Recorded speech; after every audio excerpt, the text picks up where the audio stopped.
So mga bagay na kailangan mong gawin upang hanapin ka ng isang lalaki at i-message ka nito. Yes mga kamamay, maninibago ka after mo na mapanood ang videong ito. Matutuwa ka after mong mai-apply ang mga tips na to sa isang lalaki.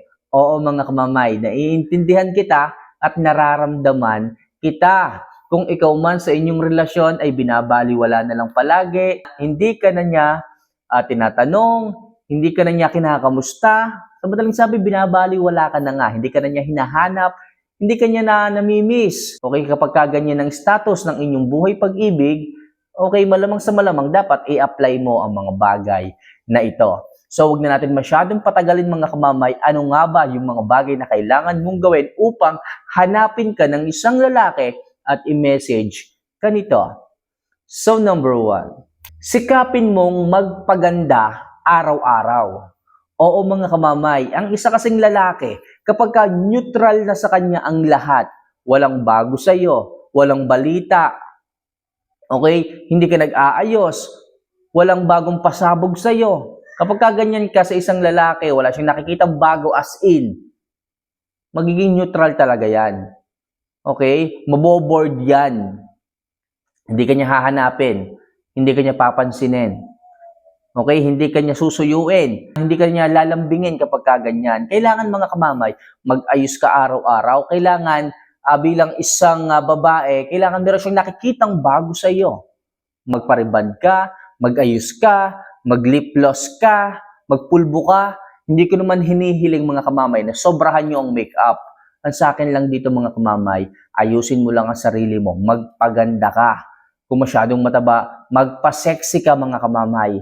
Sigurado ako, dyan naaakit ng isang lalaki. Di ba sabi mo nga, kaya ka niligawan ng isang lalaki dahil sobrang sexy mo noon? Pero bakit ngayon nagbago yung lalaki? Kasi pinabayaan mong sarili mo. Kasi yung katawan mo, hinayaan mo na maging 3 layer ang iyong bilbil. Kaya ngayon, ang isang lalaki lumalayo sa iyo. Kaya ang isang lalaki, walang paramdam sa iyo. Kaya ang isang lalaki, parang nakalimutan ka ng i-message. Kaya ang isang lalaki, uuwi ng bahay, pero wala man lang pasabi sa iyo. Kumpara dati, okay, bago umuwi ng bahay, tatawag pa, babe, anong gusto mong pasalubong? Kasi nga, nandun pa ang excitement, nandun pa ang gigil, nandun pa ang sweetness. Pero nung tumagal ang inyong relasyon, hanggang dumating dyan, sa puntong yan, nagbago na siya. Hindi na siya sweet sa iyo. Hindi ka na niya hinahanap. Hindi ka na niya i-message. Kaya mga kamamay, kung gusto mong manumbalik yan, ibalik mo, mag-ayos ka. Okay, ang dating itsura mo, yung kagandahan mo at yung kaseksihan mo, ibalik mo yung kamamay. Sigurado ako, babalik uli ang pagkatulo ng laway ng isang lalaki sa iyo. So number 2, dapat lamang na yung saya kesa sa pag-i-emote at pagdadrama mo. Oo mga kamamay, isa rin yan sa dahilan kung bakit ang isang lalaki ay nauumay, napansinin ka, na i-message ka, na mamiss ka, o tawagan ka. Kasi masyado kang madrama eh. Kung dati-rati nung una-una, na nakakaya pa niya na hawakan ng ugali mo, kasi nag-i-enjoy pa siya. Pero bakit habang tumatagal ang inyong relasyon, lalong lumalala ang ugali mo? Okay, lagi mo nilang siyang sinisisi. Lagi mo na lamang siyang pinaghihinalaan. Sinasabi mo palagi na may babae siya, kahit wala naman. Okay, hindi mo na siya hinahayaan na lumabas kasama ang kanyang mga kaibigan. Okay, hindi na nagiging masaya sa iyo ang isang lalaki sapagkat masyado mong minamanipula. Masyado mong kinokontrol ang isang lalaki, walang kalayaan sa iyo. Okay, tapos kapag tinakasan ka, kapag tumakas sa iyo at hindi nagpaalam, sumama siya sa kanyang mga kaibigan, magagalit ka? Mga kamamay, sinasabi ko palagi sa inyo, kailangan yung saya nandun. Pagbigyan mo siya para maging masaya, para sa ganun hindi siya masakal sa iyo. Kapag lumalamang na ang drama mo, ang katoksikan mo, kaysa sa mga saya ng inyong relasyon, malamang sa lamang hindi ka hahanapin. Pero kung hinahayaan mo siya, hindi ka ganun kahigpit, hinahayaan mo siyang maging masaya, lumabas kasama ang kanyang mga kaibigan, nai-enjoy niya pa rin ang kanyang buhay sa labas ng inyong relasyon, malamang sa malamang, hahanapin ka niya, mamimiss ka niya, at i-message ka niya kapag kaganyan. Sapagkat hindi ka na puro drama eh. O kaya naman, kapag ka nag-message ka sa kanya, dadramahan mo lang. Kaya hindi ka na nare-replyan ng isang lalaki. Sisisihin mo lang siya kung bakit kayo nagkaganyan. Sisisihin mo pa rin siya sapagkat sasabihin mo sa kanya na siya yung may kasalanan ng lahat. Diba? Kapag kaganyan katoksika na lang palagi inihahatid mo sa isang lalaki, hindi ka talaga niyan i-message. Hindi ka niyan mamimiss. Baka ka mamaya mambabae pa yan sapagkat puro katoksika na lang inihahatid mo sa kanyang ulo, sa kanyang buhay, sa kanyang sarili. Kaya mga kamamay, iwasan nyo na manisi, okay, na magdrama, na magtampo sa lahat ng oras pagdating sa inyong relasyon. Kailangan pangibabawin nyo palagi ang saya, ang pag-ibig at pagmamahal. Para sa ganon, mamiss ka ng isang lalaki, hanap-hanapin ka ng isang lalaki, at manumbalik ang kanyang dating sweetness sa iyo. So mga kamamay, bago po natin isundo ang ating topic na ito, kung nagugustuhan mo yung ganito klase ng love advice, don't forget to click the subscribe button, notification bell, at ilike mo na rin ang video ito para sa mas marami pang love advice na maaari kong ihatid sa iyo. So next, sikapin mo na wag mahulog at ma-inlove ng sobra sa kanya. Oo mga kamamay, kapag kasi masyado kayong na-inlove, ang oras nyo ay ibinubuhos nyong lahat sa kanya. Kamamay, mahal ko in love ako masaya ako dito sa ginagawa ko. Oo nga mga kamamay, masaya kayo. Pero ang isang lalaki nauumay naman. Okay? Alam niyo mga kamamay, para lang yung pagkain ng candy. Kapag masyado kayong kumain ng candy, matamis, masarap. Pero pagtagal, mauumay din kayo, mananawa din kayo. Pero kung ang candy ay paminsan-minsan nyo lang tinitikman, tamang dami lang ang kinakain nyo ng chocolate, hindi kayo mauumay, hindi kayo mananawa at hindi kayo magpapalit ng ibang tsokolate kung paminsan-minsan nyo lang at hindi sobra ang inyong pagkonsumo nito. Ganyan din sa isang relasyon, mga kamamay. Huwag masyadong matamis, huwag masyadong in love. Kasi kapag ka talagang nanawa ang isang lalaki, sigurado ako, kahit mahal na mahal nyo yan, iiwanan kayo ng mga yan.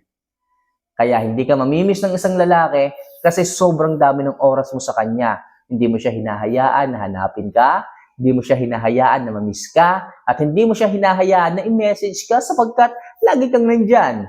Lagi kang nauunang mag-message sa kanya. Umaga pa lang, pagising pa lang ng lalaki, ang dami mo ng tanong, sinong mawiwili, sinong matutuwa ng ganyan. Diba? Kaya iwasan nyo na ma-inlove ng sobra. Para sa ganon, ang isang lalaki ay magawa niya ang kanyang role, ang kanyang goal sa inyo.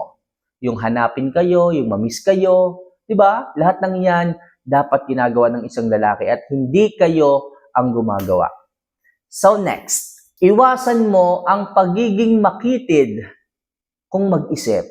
Minsan kasi mga kamamay, ang isang babae ay nagiging makitid mag-isip kung masyado yung mahal ang isang lalaki. Okay? So lahat na lamang ng babaeng makikita niya, nakausap ng isang lalaki, pagseselosan niya, paghihinalaan niya. Nagiging toxic ng inyong ugali kapag kaganyan. Nagiging makitid ng inyong pag-iisip kapag kaganyan. Mga girls naman, pagkatiwalaan nyo ang isang lalaki, lalong-lalo na kung wala pa namang history ng pagluloko, ang mga ito. Mahirap din naman na palagi nyong idadahilan na baka magloko baka maghanap ng iba baka ipagpalit ako, okay na rin tong ganito na maghigpit ako sa kanya. Alam niyo mga kamamay, ang isang lalaki kapag kaganyan, ginaganyan, hinihigpitan, baka mamaya mausisa mo, iwanan ka na niya. Baka mausisa mo, nasasakal na pala yung isang lalaki. Baka akala mo, nag-i-enjoy pa ang isang lalaki sa inyong relasyon, pero hindi. Masyado mo kinukontrol at minamanipula. Kaya mga kamamay, huwag masyadong makitid ang inyong isip, ang inyong utak para sa ganon. Maunawaan yung mga bagay-bagay. Kapag kaganyan ka mga kamamay, palagi kang hahanapin ng isang lalaki sapagkat nagiging masaya siya sa relasyon nyo. Hindi siya nasasakal sa relasyon nyo. Hahanap-hanapin ka niya at imi-message ka niya kapag kaganyan. And last, iwasan mo palagi ang magparamdam at mag-update sa kanya. Sinasabi ko palagi sa inyo, huwag palaging maraming oras. Huwag palaging ibuhos ang panahon sa isang lalaki. Tandaan nyo, hindi lang sa kanya umiikot ang inyong araw, ang inyong mundo. Unahin nyo pa rin ang inyong sarili. Mag-ayos kayo, magpakabisi kayo, maghanap kayo ng trabaho, ng karir, hindi puro lalaki. Bakit ka mamay? Hindi ba pwedeng lagi ko siyang i-message, mahal ko siya Ganito ako magmahal, ganito ako magpakita ng pag-ibig sa kanya. Mga kamamay, hindi tama yon. Lahat ng bagay dito sa mundo kapag ka sumobra ay hindi tama at hindi maganda. Lahat ng matamis ay nakakatusing kapag ka sumobra. Lahat ng maalat kapag ka sumobra ay hindi rin maganda. Kaya mga kamamay, kahit ang pag-ibig mo sa Kanya, maaaring sumobra kapag ka hindi mo pinigilan. At pagka sumobrang isang pagmamahal, ang pag-ibig mo sa Kanya, sigurado ako, maboboring yan, maboboard sapagkat wala ka nang ginawa, kundi mag-focus, matahin siya, lagi mo na siyang kasama, sa halip na nakakapagbigay din siya ng oras sa ibang tao, sa ibang mahal niya sa buhay, eh hindi. Lagi ang gusto mo siya palagi ang kasama, which is, hindi gusto yan ng lalaki. Okay? So, ilan lang yan sa mga bagay na kailangan mong gawin upang palagi kang hanapin at i-message ng isang lalaki. So, for more video and love advice, don't forget to click the subscribe button, notification bell, and syempre, i-like mo na rin ang video ito para sa mas marami pang love advice na maaari kong i-share sa inyo. So, mga kamamay, sa mga naghahanap dyan ng maayos at mabangong pamango na maaari nyo magamit at abot kaya mga kamamay, sa mga nagtatanong dyan para maging fresh kayo. So, bakit hindi nyo po subukan yung Baby Flow, Baby Cologne, yung kulay blue mga kamamay? Ilalagay ko po sa video ito para makita nyo kung ano yung tinutukoy ko. So, paano mga kamamay? Paalam sa inyo.